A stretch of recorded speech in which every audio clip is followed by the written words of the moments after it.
It's out there somewhere. Okay, so we lost a car. Sniper I want back here. Fuel resources, nice. Biological material, common metal, minor material, staff, and money. If there's something I love, it's money. But you're right. So, can we do... Come on, let me have enough. Yes, we can upgrade our command platform. Give it to me. Commencing platform construction. And we can also do the support platform on that. Give it to me. Commencing platform construction. Alright, that's about what we can do right now there. We have completed a challenge with 20 outposts captured, giving us a couple of cars. We need to assign out some combat deployment. Please select a mission. Never leave combat deployment unassigned.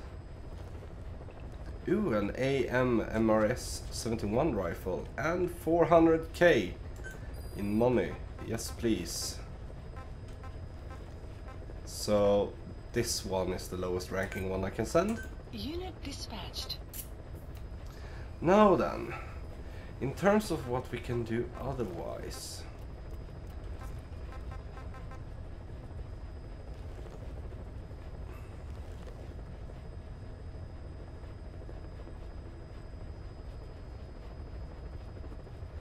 As long as you destroy an inside communication post is enough. Nice gameplay. Thanks!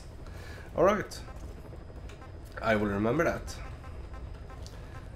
So let's see. We are on...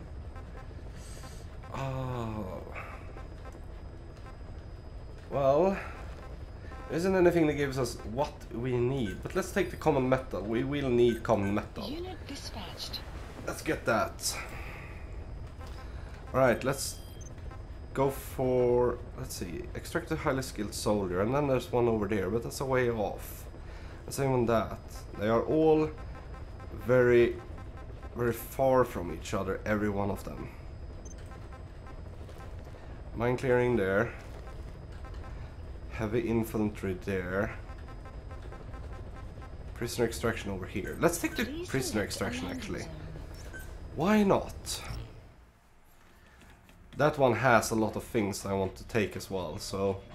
And without that freaking chopper there, messing me up at every step, that will be much easier. Support weapons. We're switching out the flare supply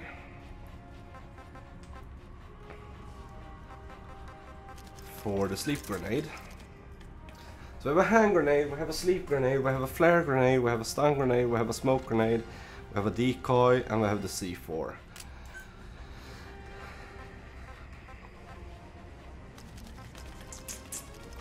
That's about what I want right now. I don't think we have any items to equip. Well, we have all of the medicines, but not really needed though. In form of tools, we have what we need. So let's go with that. Commence mission on 1800s. We get the cover of darkness.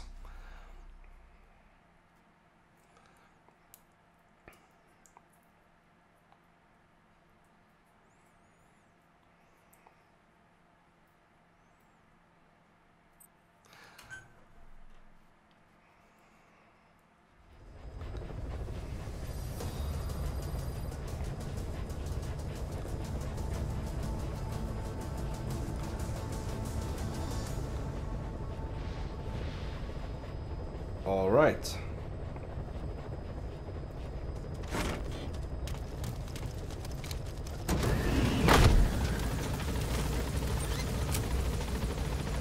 Now, let's see. Cassette tapes. Next is Quiet's 2. When Quiet first came here, she demonstrated her marksmanship against that enemy fighter plane. It showed she was much more than your everyday crack shot. No, Hitting a moving don't target say. from 600 meters is a challenge, but it's possible with the right training and equipment. Shooting down that missile, that's a world apart from taking out a soldier on patrol. The chopper and the missile were in motion, meaning different vectors at high velocity in three-dimensional space, and she shot an unguided bullet that had to fight air resistance and gravity. All that while the chopper was taking evasive maneuvers. Some of the best target leading I've ever known. She has a superhuman sense of spatial awareness. You put her in a fighter jet, and she'd be an ace right off the bat. Hell, your judgment was top class too. Realizing she could take out that pilot, that's quick thinking.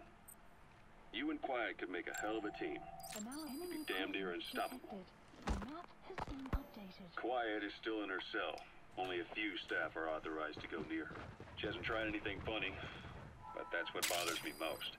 In particular, what does she have to gain by coming to Mother Base? I first thought she was under orders from Cypher to take you out. She didn't manage it in Afghanistan, so round 2 happens here. So I lighten the guard. And that lock on her door is a joke. You gave her an opening. And, well, she hasn't killed you yet. And I hate to say it, but she's had plenty of chances. You made me the bait. Poisonous bait. What better? Anyway, she didn't bite. Quiet is keeping her silence. So I'm left with no idea again what she's doing here. We tried communicating with her through writing. That didn't work either. Whether she's illiterate, dyslexic, or just plain stubborn, she won't cooperate. I just don't get it. If she tried to contact the outside, it'd be picked up by our counterintelligence net, but it's clean. There's no sign she's had contact with the staff, base facilities, nothing. She's almost got the men wanting her to try something, just to find out what she's up to. And she's in there putting on the failed soldier look, all downcast eyes and defeated sighs. So He's coming too. Roger that. Trying to leave Cypher and surrender to us. So what's the verdict? This may sound optimistic, but here's how I see it. Quiet came here to fulfill some objective. To kill you, maybe to destroy Diamond Dogs. Whatever it was, before she could do it, something changed her mind. Yes. When I look at her, I sense hesitation. You think she'd betray Cypher? Can't say for sure. I prefer the ones that talk. Anyway, we'll keep her under watch. And we're also looking into those special abilities of hers. You'll be the first to know if something comes up. Why not look in on her yourself once in a while? Right. I have been, but it hasn't been any cutscenes yet. But we will, before we continue on the main mission as well. Okay, so those two are on the move. Set a bullet in him. Set a bullet in him. Wait for them to actually take effect and get to sleep. They have both helmets, so I'm not even going to try and headshot them. It's one down. Come on, second one. There we go. Alright. A nice and easy approach it is. The map has been updated. There are a lot of things we want to take from here. So we're going to take it real easy.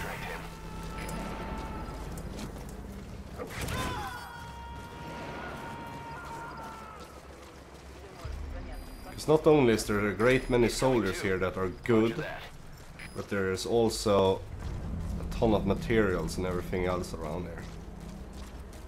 So we're just going to slowly go through this place. Let's see here. Resources to begin with. And let's get the next cassette tape going as well, so we don't lose any time. So now we have gone through the quiet part. That will be updated later on as well, as most of these will. Now we're going to go through the questioning Huey. After we rescued Huey, they did the questioning on him, so we're going to listen through that. And then we're up to speed, basically, with Africa Today. So, and then we're going to listen to these tapes as they come along afterwards, so we don't get this many to do at once. It wasn't just Cypher. Back in the Caribbean, every eye in the world was turned on us. A private army, just a bunch of guys with guns, in possession of a nuke? Why wouldn't they be uncomfortable? And that's why you made sure the inspection happened. Well, I thought our best move was to prove to the UN through the IAEA that we had no nuke. Of course, I was against us having it in the first place, but that was Snake's decision. The boss wasn't responsible. Well, don't get me wrong, I still believed in Snake. I thought I was making the best decision for all of us, that's all. I figured we should get a third party to exonerate us before proof of the nuke did get out. And who better to do that than an organization with international authority? So the truth is, you took it upon yourself to agree to an inspection arranged by the UN. Complete. Only the inspection was a ruse, and Cypher's strike force, XOF, showed up instead. I had no idea that would happen. Enough bullshit. Oh, sure, like I could have known. You know, I was just trying to prove our innocence to the world. What's wrong with that? We're not interested in the excuses you thought up. The truth is objective. Just see it from my point of view. You led XOF to the control tower. They seized it, giving them complete control over the base. Moments later, they detonated C4 on the strut legs. Anyone who'd managed to survive was hunted down by the assault force and their choppers. You can't believe I did that on purpose. That was the end of Mother Base. But it wasn't the end for you. How can you... Look, think about it. That's the target. Something too. I built Zeke and it got buried underwater. I am a victim. That raises the big questions. Why were you the only one spared? You got away without a scratch. Why did Strangelove leave the base on the eve of the inspection? You two were close. Strangelove? Okay, subject is in. Build something that surpasses Zeke in every way. Because you did everything they told you. You're the only one who didn't lose a thing. That is the truth. I was taken away against my will. Skullface forced me to do his research these past 9 years. He used me. I lost 9 years. 9 years. We all lost 9 years. It wasn't just you. I suppose blaming me makes you feel better, does it? But who's gonna give me back all the time I lost? You're not getting anything back. You're not a victim here, Emmerich. You're the perpetrator. I didn't know anything. Nobody can back that up. Yeah, all the evidence is at the bottom of the ocean. You know the hardest man to break. The type who's fooling himself. That takes time. It's easier to live a convenient lie than a painful truth. Is that the piece you've chosen, Doc? Subject on board. Leave the rest to us. Just let me check one or two things. On that day, you were in the control tower with them. Lucky you. That's how you got out unscathed. And you escaped on one of their choppers. Only you. You gotta extract him. Before the base went under. They had me blindfolded the whole time. I've never been so scared. The whole flight, I thought they'd kill me. But thinking of you kept me going. My comrades, all the way. And? There was a plane journey, then we traveled by road. When they finally took off the blindfold, I was in kind of a warehouse, on the floor. Afghanistan, it was that research lab. I couldn't believe they'd taken me halfway around the world. And soon enough, he came. Skullface. He's the one who's really behind that Mother Base attack. He forced me into that research. What kind of research?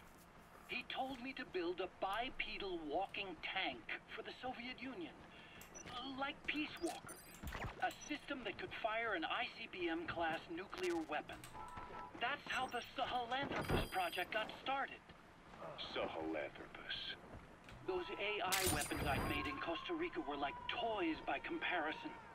A whole world apart from reptilian four-legged crawlers. Subject on board. Leave the rest to us. Bipedal waddling. My design evolved to the dawn of mankind. Sahelanthropus, the first steps towards humanity. An upright bipedal weapon system. Originally, Sahelanthropus was going to be a man. He's coming too. Roger that. I designed a cockpit in its head, and I plan to fill it with water as a buffering agent. Like how Paz modified Zeke for human control. Don't compare me to some amateur. I designed it for human control from the beginning. The problem was miniaturizing the posture control AI. You remember the reptile pod? The AI that controlled your unmanned weapons. Attaching it externally makes it vulnerable. So this time I wanted it beneath the armor. Meaning I had to make the AI smaller. I got it down to less than 1/10 the size without any loss in computation speed. But it was still too big for the cockpit. There wasn't enough room for the pilot. If I made the head bigger, its body would have to be bigger to support it. Too big to be practical. In the end, human piloting was taken off the table. I tested a remote control system too, but there was the time. Satisfied with its precision either. Plus, it would be useless if the enemy jammed it. So next, I went back to trying an AI-only system. To do that, You gotta extract him. AI pods recovered from Nicaragua. This was a hybrid AI, a combination of Peace Walker's reptile and mammal pods. The only AIs that had ever successfully operated an unmanned nuclear weapons system. Really? You'd need some help to get that working. Expert help. Did you work with someone? I worked alone. You did that yourself. That's the thing. The AI didn't pan out in the end either. But I did finally get Sahelanthropus walking by folding over its upper body to lower its center of gravity. The first upright bipedal locomotive weapon system in the history of mankind. I guess technically it falls into the anthropoid ape category. I don't see the benefit of having it stand taller. On terrain with significant differences in elevation like Afghanistan, you need a body that's vertically adaptable. That also lets it attack from long range while using mountain ridges for cover. So, making it walk upright was the most important factor in giving it superior height capability. As the name suggests, that was the whole point of Sahelanthropus. But I was being pushed for results. Having the AI mounted externally would have been the fastest way to get it working. I just needed more data so it could maintain its balance. But Skullface refused to wait. Subject on board. Leave the rest to us. Sahelanthropus away from me before I could finish it. But it was walking when it came after you. That's just it. I don't understand how Skullface got it to move. He's coming too. Roger that. Or an AI. And walking at that speed too. It's beyond anything I could have imagined. This is like the You gotta extract him. I'm just as clueless as you are. So this Sahelanthropus, where is it now? I have no idea. All my experiments... He's coming too. Roger that. I've never seen it anywhere else. Besides, it's still just an incomplete prototype at this point, and nothing but a paper tiger. Even if it can walk, it's far from being a viable weapons platform. It wouldn't be useful in actual battle. Supply drop complete. Emmerich will remain here at Mother Base for now, but not as a member of Diamond Dogs. I still don't trust him. That work for you? Fine by me. He can't be allowed any contact with staff either. Yeah. A lot of the guys would love some payback for 9 years ago. We still need him alive. But we have to restrict his movements. He can only go where we tell him. And of course, the interrogations will continue. He worked for that skull bastard for nearly a decade. He still has more to tell us. How long are we gonna press him? Our investigation shows he really had nothing to do with the attack. We'll reconsider his place here. But I don't expect that to happen. Remember that water tank-shaped object in Emmerich's lab in the Soviet base camp? The thing that started talking to you like a possessed answering machine. That was a pod built for housing the AI used to control unmanned weapons. You remember, back in '74 in Costa Rica, it was in those machines you fought there. They were designated Pupa, Chrysalis, Cocoon, and Basilisk, and each of them was fitted with an AI unit called a reptile pod. Emmerich created it. It mainly handled the machine's posture control and autonomous behavior. But the Basilisk, aka Peace Walker, also featured a second AI pod. That one was called the Mammal Pod, and it was